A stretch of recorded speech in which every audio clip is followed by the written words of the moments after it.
We'll start out with Marcus Jones versus Matt Mitrione, whatever, Meathead. You know what I'm talking about. So, going into this fight, I was a little bit worried about Marcus Jones' chin. Marcus Jones looks really good. I mean, he looks really good offensively. He kind of wore out a little bit, maybe towards the end of the first round.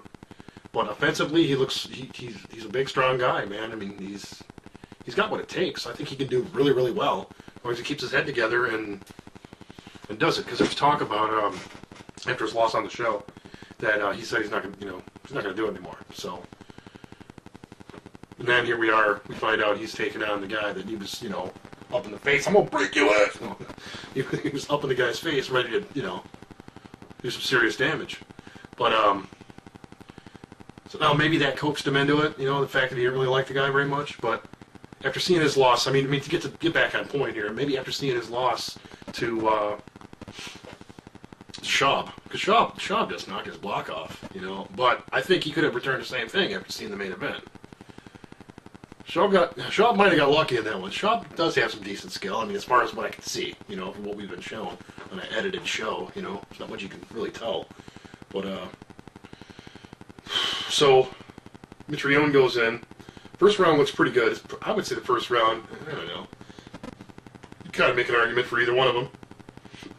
Heading into round two, I would say, I shouldn't say that. I would say Meathead looked pretty good all the way through the first round. A good stalemate, if you will. But once we got into the second round, and Marcus started really kind of feeling a little drained, and going into the second round, he came in with his hands kind of, regular, and his chin up, and he just left himself wide open, and it was like, boom! He gets clocked, 2 nice hooks, and he hits the deck with a quickness, and that was it, man. And it bummed me out, because I like the guy. I mean, a lot of people, I don't know, man. You gotta like the guy. The guy's got a big heart, good guy, humble guy. But you know what, man? When it comes to reality, he's got a questionable chin, man. And he's gotta keep his guard up, keep his chin down. And he didn't do that. And I just hope he comes back. Hopefully he does. Whether Dana decides to bring somebody back from the show, remains to be seen. Because he brings back whoever he wants. It doesn't matter. He could be the worst fighter on the show. If everybody's watching him, he's going to be in the main event, or he's going to continue it. So I would say if he's still wanting to fight, there's a good chance he's still going to be in the UFC. Because right now, the UFC is starving for heavyweights. And people like him. I like him. I think he's a good guy. I'd like to see him do good. I'm not saying, I want to see him take over the world. I just want to see him do good. It'd be great. See, at least get in there, the right technique, get in there and get some, some results from his work, you know what I mean? Because he's had to do everything in such a short span of time.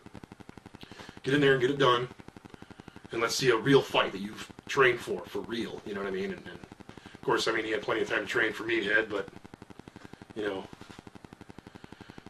I don't really know who his trainers are either. So, we could, kind of question that a little bit, Get him in there with some good trainers, let's see what this guy's made of, you never know. So anyway, but you know what, man? Seriously, great win for Meathead, man. Guy was up in his grill, talking shit, hollering at him about some eye gouge or whatever, that Junk's got a broken career now or whatever, and he came back and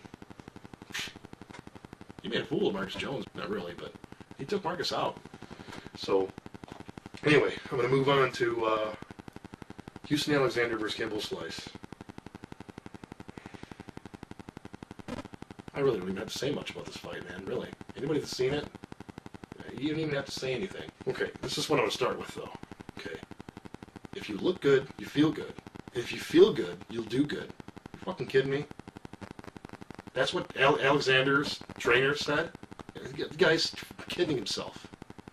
If you look good, you'll feel good. And if you feel good, you'll do good.